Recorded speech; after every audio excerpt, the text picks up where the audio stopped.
ಒಂದು ಕಾಲದಲ್ಲಿ ಒಂದು ಬೌದ್ಧ ಮಠದಲ್ಲಿ ಒಬ್ಬ ಜ್ಞಾನಿ ಸನ್ಯಾಸಿ ವಾಸಿಸುತ್ತಿದ್ದನು. ಒಂದು ದಿನ ಒಬ್ಬ ಮನುಷ್ಯ ಅವನನ್ನು ಭೇಟಿ ಮಾಡಿ ಹೇಳಿದ, ಸ್ವಾಮಿ, ನನ್ನ ಮನಸ್ಸು ಬಹಳ ಅಶಾಂತವಾಗಿದೆ. ನೂರಾರು ಆಲೋಚನೆಗಳು ನನ್ನ ಮನಸ್ಸಿಗೆ ನಿರಂತರ ಬರುತ್ತಲೇ ಇರುತ್ತವೆ. ದಯವಿಟ್ಟು ಮನಸ್ಸಿನ ಈ ಆಲೋಚನೆಗಳನ್ನು ಕಡಿಮೆ ಮಾಡಲು ನನಗೆ ಯಾವುದಾದರೂ ಮಂತ್ರವನ್ನು ಕೊಡಿ. ಸನ್ಯಾಸಿ ಮೃದುವಾಗಿ ನಕ್ಕು ಹೇಳಿದರು, ಮಗನೇ, ನೀನು ಪ್ರತಿದಿನ ಧ್ಯಾನವನ್ನು ಪ್ರಾರಂಭಿಸು. ನಿಧಾನವಾಗಿ ಧ್ಯಾನ ಮಾಡುವುದರಿಂದ ಮನಸ್ಸು ಶಾಂತವಾಗುತ್ತದೆ. ಆದರೆ ಆ ಮನುಷ್ಯ ಹೇಳಿದ, ಸ್ವಾಮಿ, ದಯವಿಟ್ಟು ನನಗೆ ಧ್ಯಾನ ಮಾಡುವಂತೆ ಹೇಳಬೇಡಿ. ನಾನು ಹಲವಾರು ಬಾರಿ ಪ್ರಯತ್ನಿಸಿದ್ದೇನೆ, ಆದರೆ ನಾನು ಧ್ಯಾನಕ್ಕೆ ಕುಳಿತಾಗ ಇನ್ನೂ ಹೆಚ್ಚು ಆಲೋಚನೆಗಳು ಬರುತ್ತವೆ. ಬಹಳಷ್ಟು ನಕಾರಾತ್ಮಕ ಆಲೋಚನೆಗಳು ಬರುತ್ತವೆ. ಅವು ನನ್ನನ್ನು ಇನ್ನೂ ಹೆಚ್ಚು ಅಶಾಂತಗೊಳಿಸುತ್ತವೆ. ಧ್ಯಾನ ಮಾಡುವುದು ನನಗೆ ಸಾಧ್ಯವಿಲ್ಲ. ನನಗೆ ಕೇವಲ ಮಂತ್ರವನ್ನು ನೀಡಿ. ಸನ್ಯಾಸಿ ಆತನ ಮಾತುಗಳನ್ನು ಗಮನದಿಂದ ಕೇಳಿ, ಸರಿ, ನಿನ್ನ ಹಠ ನೋಡಿದರೆ ಧ್ಯಾನವನ್ನು ನೀನು ಈಗ ಅರಿತುಕೊಳ್ಳಲಾರೆ ಎಂಬುದು ಸ್ಪಷ್ಟವಾಗಿದೆ. ಆದ್ದರಿಂದ ನಾನು ನಿನಗೆ ಒಂದು ಮಂತ್ರವನ್ನು ಕೊಡುತ್ತೇನೆ ಎಂದು ಹೇಳಿದರು. ಸನ್ಯಾಸಿ ಆತನ ಕಿವಿಗೆ ಮಂತ್ರವನ್ನು ಗುಪ್ತವಾಗಿ ಹೇಳಿ, ನೀನು ಪ್ರತಿದಿನ ಒಂಟಿಯಾಗಿ ಕುಳಿತು ಈ ಮಂತ್ರವನ್ನು ಜಪ ಮಾಡಬೇಕು. ಆದರೆ ಒಂದು ವಿಚಾರವನ್ನು ನೆನಪಿಡು, ಮಂತ್ರವನ್ನು ಜಪಿಸುವಾಗ ಕೋತಿಯ ಬಗ್ಗೆ ಯೋಚಿಸಬಾರದು. ಕೋತಿಯ ಆಲೋಚನೆ ಬಂದರೆ ಮಂತ್ರದ ಪರಿಣಾಮ ಇಲ್ಲವಾಗುತ್ತದೆ ಎಂದು ಎಚ್ಚರಿಸಿದರು. ಅವನಿಗೆ ನಗೆ ಬಂತು. ಸ್ವಾಮಿ, ನಾನು ಯಾವಾಗಲೂ ಕೋತಿಯ ಬಗ್ಗೆ ಯೋಚಿಸಿರುವುದೇ ಇಲ್ಲ. ಚಿಂತಿಸಬೇಡಿ ಎಂದು ಹೇಳಿ ಆ ಮನುಷ್ಯ ಹರ್ಷದಿಂದ ಮನೆಗೆ ಹೋದನು.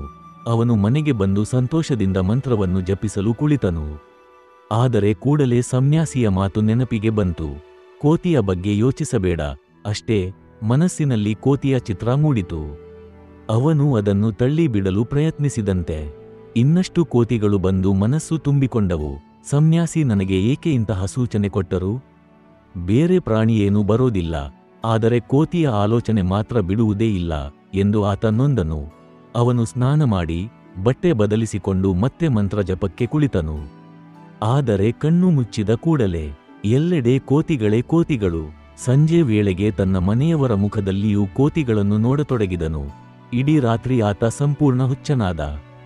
ಬೆಳಗ್ಗೆ ಆತ ಓಡೋಡುತ್ತಾ ಮಠಕ್ಕೆ ಹೋಗಿ, ಸ್ವಾಮಿ, ನೀವು ನನಗೆ ಯಾವ ಮಂತ್ರ ಕೊಟ್ಟಿದ್ದೀರಿ? ನಿನ್ನೆವರೆಗೂ ನಾನು ಎಂದಿಗೂ ಕೋತಿಯ ಬಗ್ಗೆ ಯೋಚಿಸಿರಲಿಲ್ಲ. ಈಗ ನನಗೆ ಪ್ರತಿಕ್ಷಣ ಕೋತಿಯೇ ಕಾಡುತ್ತಿದೆ. ದಯವಿಟ್ಟು ನನ್ನ ಮನಸ್ಸನ್ನು ಈ ಕೋತಿಗಳಿಂದ ಮುಕ್ತಗೊಳಿಸಿ ಎಂದು ಅಳುತ್ತಾ ಬೇಡಿಕೊಂಡನು. ಸನ್ಯಾಸಿ ಶಾಂತವಾಗಿ ಹೇಳಿದರು, ಮಗನೇ, ಚಿಂತಿಸಬೇಡ. ಮಂತ್ರ ಜಪವನ್ನು ನಿಲ್ಲಿಸು. ಏನೂ ಮಾಡಬೇಡ. ಸುಮ್ಮನೆ ಆರಾಮವಾಗಿ ಕುಳಿತುಕೋ. ಅವನು ಮಂತ್ರವನ್ನು ನಿಲ್ಲಿಸಿ ಶಾಂತವಾಗಿ ಕುಳಿತಾಗ ಅವನಿಗೆ ಆಶ್ಚರ್ಯವಾಯಿತು. ಕೋತಿಯ ಆಲೋಚನೆಗಳು ತಕ್ಷಣವೇ ನಿಂತು ಹೋದವು. ಅವನ ಮನಸ್ಸು ಮತ್ತೆ ಸಾಮಾನ್ಯವಾಯಿತು. ಆಗ ಸನ್ಯಾಸಿ ಹೇಳಿದರು, ಮಗನೇ, ಇದೇ ನಮ್ಮ ಮನಸ್ಸಿನ ಸ್ವಭಾವ. ನೀನು ಯೋಚನೆಗಳನ್ನು ಬಲವಂತವಾಗಿ ಒತ್ತಿಹಾಕಲು ಪ್ರಯತ್ನಿಸಿದರೆ ಅವು ಇನ್ನಷ್ಟು ಬಲವಾಗಿ ತಲೆದೋರುತ್ತವೆ. ಹೇಗೆ ಸ್ಪ್ರಿಂಗ್ನ್ನು ಹೆಚ್ಚು ಒತ್ತಿದಷ್ಟು ಅದು ಎತ್ತರಕ್ಕೆ ಎಸೆಯುತ್ತದೆ, ಹಾಗೆಯೇ ಮನಸ್ಸಿನ ಆಲೋಚನೆಗಳನ್ನು ಒತ್ತಿಹಾಕಿದಷ್ಟು ಅವು ಬಲವಾಗಿ ಬರುತ್ತವೆ. ಆಲೋಚನೆಗಳೊಂದಿಗೆ ಹೋರಾಡಬೇಡ. ಸುಮ್ಮನೆ ಅವನ್ನು ನೋಡುತ್ತಿರು. ಅವು ನಿಧಾನವಾಗಿ ತಾನೇ ಮಾಯವಾಗುತ್ತವೆ. ಇದೇ ನಿಜವಾದ ಧ್ಯಾನ. ಧ್ಯಾನ ಅಂದರೆ ಆಲೋಚನೆಗಳನ್ನು ಬಲವಂತವಾಗಿ ನಿಲ್ಲಿಸುವುದು ಅಲ್ಲ, ಅವನ್ನು ಸಾಕ್ಷಿಯಂತೆ ಶಾಂತವಾಗಿ ನೋಡುವುದಾಗಿದೆ. ಪ್ರಾರಂಭದಲ್ಲಿ ಧ್ಯಾನ ಮಾಡುವಾಗ ಹೆಚ್ಚು ಆಲೋಚನೆಗಳು ಬರುತ್ತವೆ. ಆದರೆ ಅದು ಹಳೆಯ ಸಂಸ್ಕಾರಗಳು ಹೊರಗೆ ಬರುತ್ತಿರುವುದರಿಂದ. ಹೇಗೆ ಮನೆಯನ್ನು ಸ್ವಚ್ಛ ಮಾಡುವಾಗ ಮೊದಲು ಎಲ್ಲ ಕಸ ಹೊರ ಬರುತ್ತದೋ ಹಾಗೆ. ಆದರೆ ಧ್ಯಾನದಲ್ಲಿ ನಿರಂತರವಾಗಿ ಅಭ್ಯಾಸ ಮಾಡಿದರೆ ಆ ಕಸದಂತೆ ಇರುವ ಹಳೆಯ ಸಂಸ್ಕಾರಗಳು ಹೊರಗೆ ಬರುತ್ತವೆ. ನಂತರ ಮನಸ್ಸು ತಾನೇ ಶಾಂತವಾಗಲು ಪ್ರಾರಂಭಿಸುತ್ತದೆ. ಆದ್ದರಿಂದ ಸ್ನೇಹಿತರೆ, ನಮ್ಮ ಮನಸ್ಸು ಒಂದು ಕೋತಿಯಂತೆ ಯಾವಾಗಲೂ ಇಡೀ ದಿಕ್ಕುಗಳಲ್ಲಿ ಜಿಗಿಯುತ್ತಿರುತ್ತದೆ. ಆಲೋಚನೆಗಳನ್ನು ಬಲವಂತವಾಗಿ ತಡೆಯಲು ಪ್ರಯತ್ನಿಸಿದರೆ ಅವು ಇನ್ನಷ್ಟು ಹೆಚ್ಚಾಗುತ್ತವೆ. ಆದ್ದರಿಂದ ಅವನ್ನು ನಿಲ್ಲಿಸಲು ಯತ್ನಿಸಬೇಡಿ.